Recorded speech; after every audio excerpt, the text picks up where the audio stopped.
Good morning, folks. Happy Monday. How you guys doing? Hey, Crow, my friend. All right. Sorry, we're a little bit of a later start here than I was hoping to, but we don't actually have too much today. Sorry I missed you Wednesday. Got twice a year appointments for my son. He's got to go to with his specialist. Those ones are really annoying to reschedule. It's like they book so far out. Oh my goodness, I don't know how to log into D2L. Oh, come on. Okay, I'm gonna lock myself out.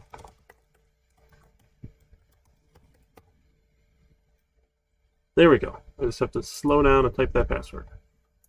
All right, let's take a peek here. So hopefully you got a chance to watch that link from last time. Yeah, I've got a couple people who are going to chat after class for sure. So I don't think we're going to go too long today, which should work out. So we'll have lots of time to chat afterwards. Shouldn't be too bad. And so hopefully you got your coffee. We got last little bit here of JavaFX stuff. And then we got final project work time. Let's see here. Let's see. That one. What do I need? There we go. Come on. Let's go D2L.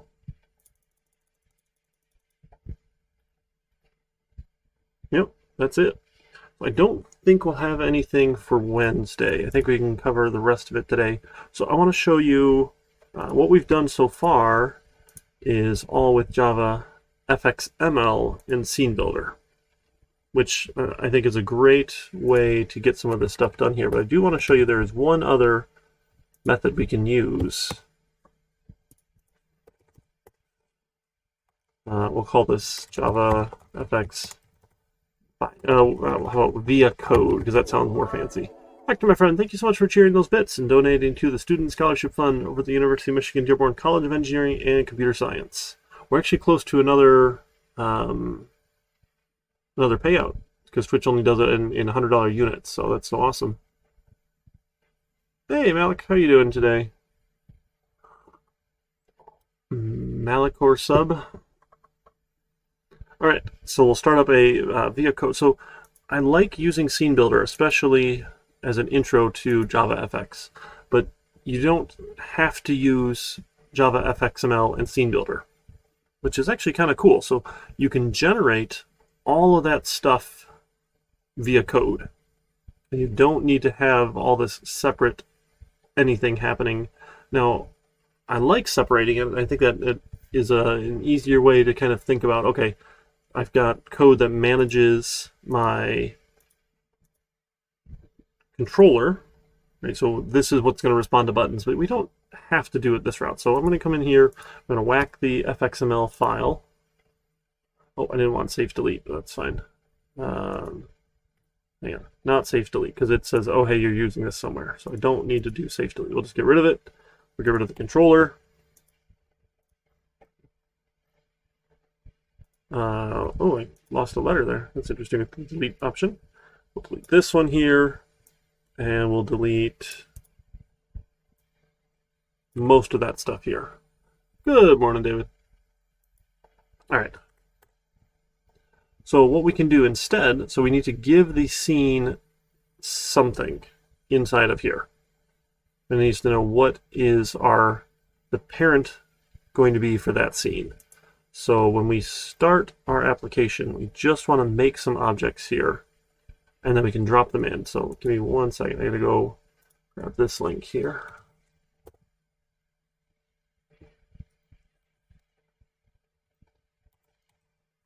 Let's see.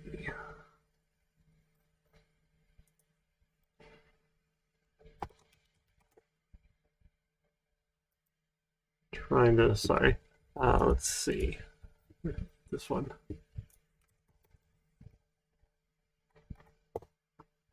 There's like a couple particular pieces you have to give it here to make it happy. That's what I'm looking for. There we go.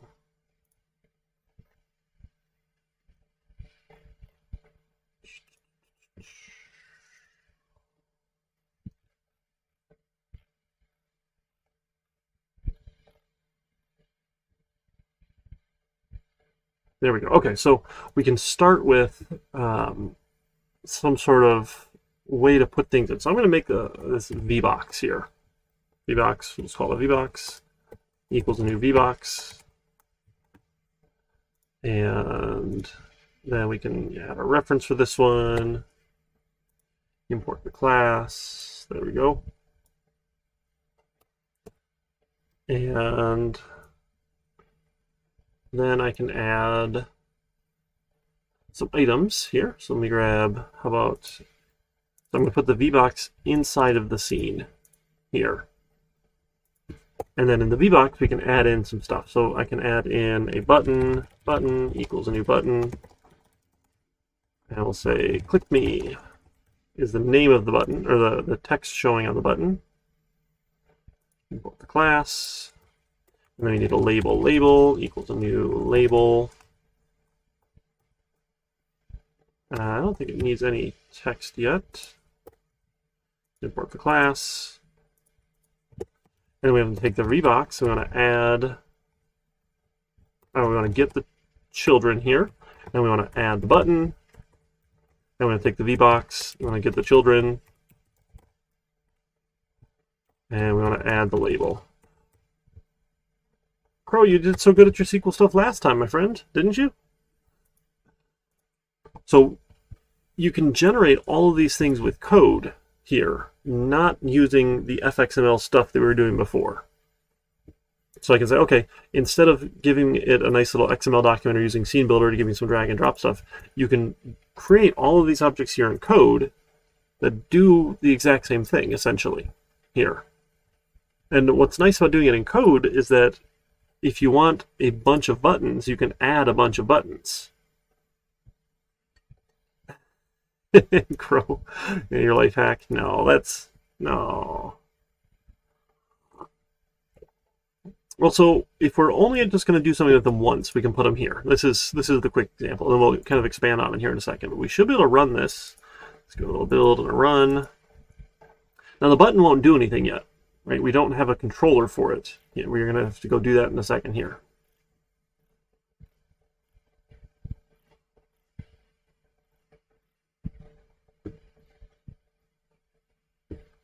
But I want to see, yep, now we get a button, and again, it doesn't do anything. There's no label there. The VBox we didn't size. Maybe we do want to size it here. What if they have like 320, like 240 or something? I think that is size a little better. There you go, SP Java. Just ask. That is good advice. Okay, so we can see them there. Now, there's no event handler. Now, this is where it gets kind of weird. So we've got a couple ways to do this.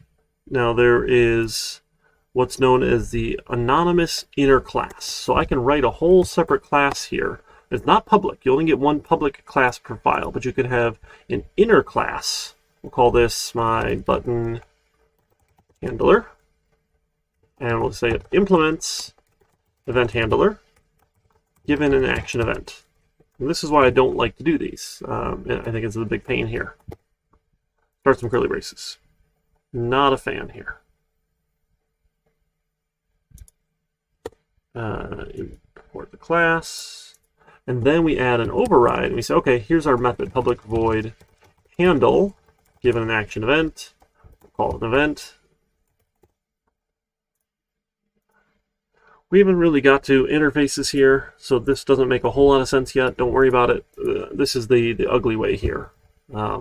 But now from here, we can go and do something. Now the problem is this label only exists inside the start method. So what we really need to do is we need to make this a class level variable.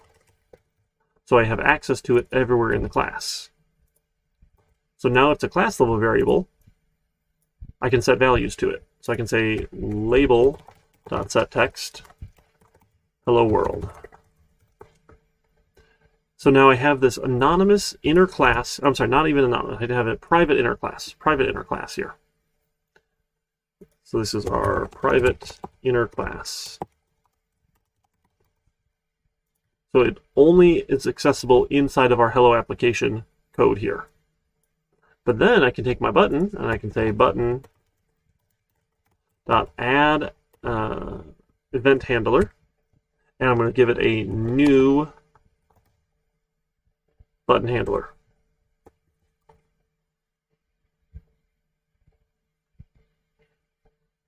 Did I give it the wrong one? I gave it the wrong one here. Hang on. Needs action event. It's listening for the wrong one here. What do I want? That's the right one, isn't it? Action event. Add event handler. Oh, I'm sorry, set. I want to set on action. There we go. So we're going to say, okay, the on action, when the button gets clicked here, we'll do the button handle method. So now I've attached it.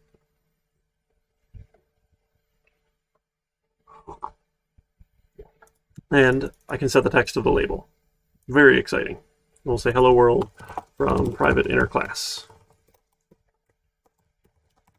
Okay, the other method that you can use, so I'm going to actually comment that one out here, is an anonymous inner class. So with an anonymous inner class, we can say button.set on action, and in here now we say, hey, I want a new event handler of type action event. Here's the method. I'm going to give it here.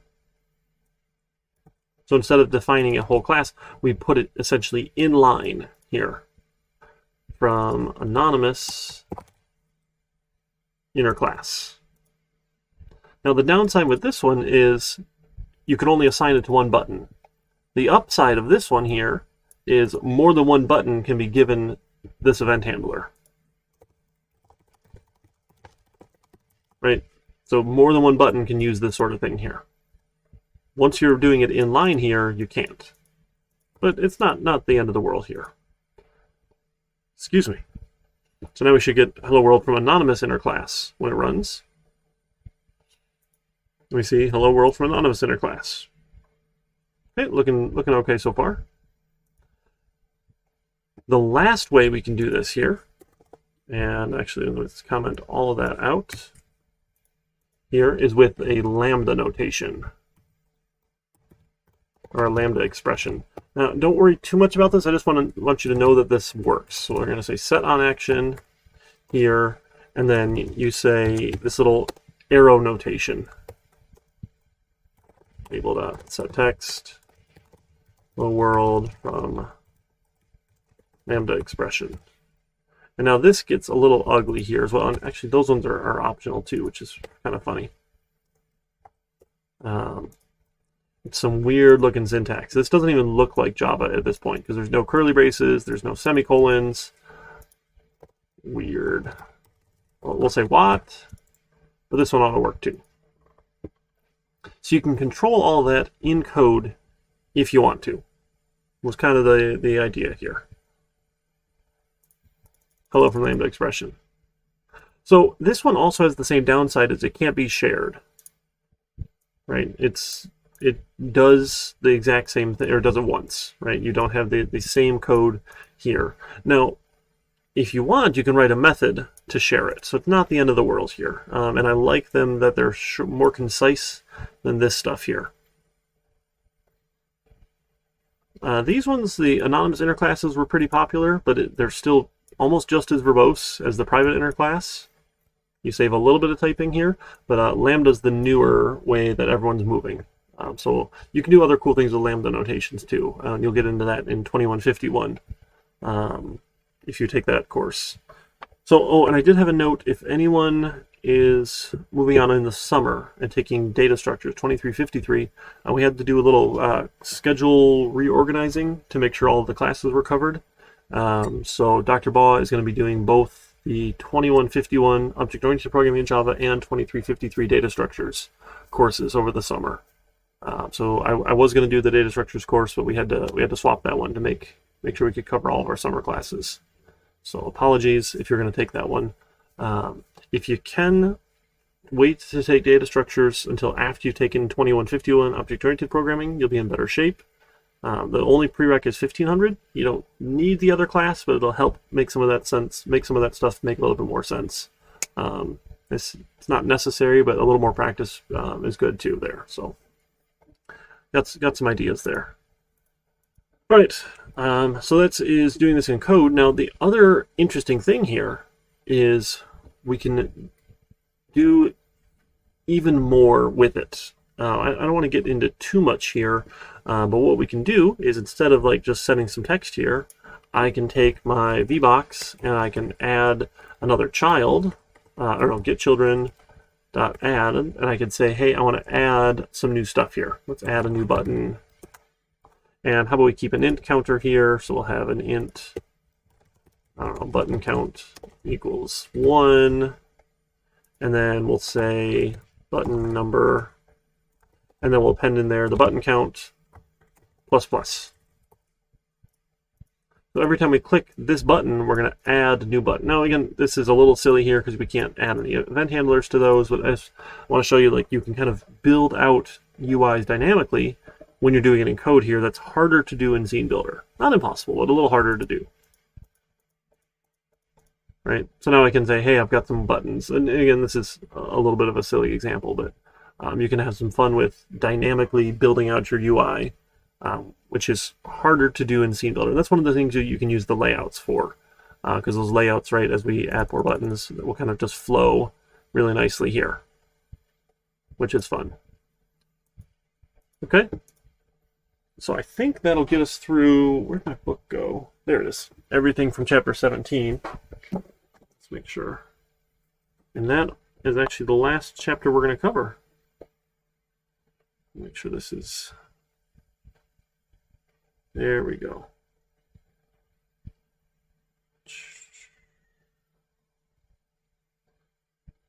There it is. Sorry, I was trying to find that first page. Okay. Yep. Sweet. All right, friends. So I think we're going to be all set then for JavaFX stuff. That's not a good spot for that book. Sorry, my desk is a mess. I got to get this cleaned out here. So I know a couple people wanted to meet. So let me do... I'm going to turn the waiting room on, I think, in my Zoom room.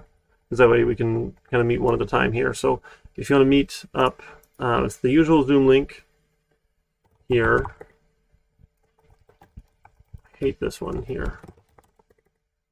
Oh, my passwords explain. This is the worst system ever. Passwords are not supposed to change this often. That's bad password practice here. But no one wants to listen to me, of course. That's awful. I don't want that.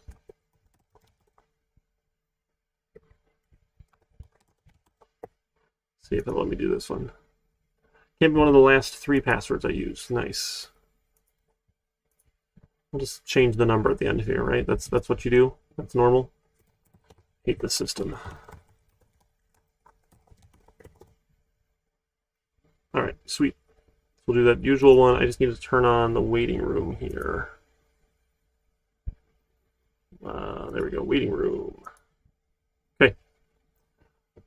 All right, so we'll meet up here over Zoom if you folks want to meet. And we can chat about whatever's going on. So when you hang out, just hop in the waiting room. We can go from there, okay? All right, folks, let me know what I can do to help. I don't have plans to stream on Wednesday or 4:25 or 4:27. So these days are set aside just for meeting times with you folks. So again, I'll probably just use that waiting room style. We can hang out on Zoom and pop around meetings. And happy to talk with you other times as well. We've got some good times set aside that hopefully you're not busy, right? Because this was the regular class time. And then come May 2nd here, we'll actually do our presentations. Okay? All right, if there's anything else I can do for you, let me know. And look forward to May 2nd and seeing what you guys come up with. Take care, everybody.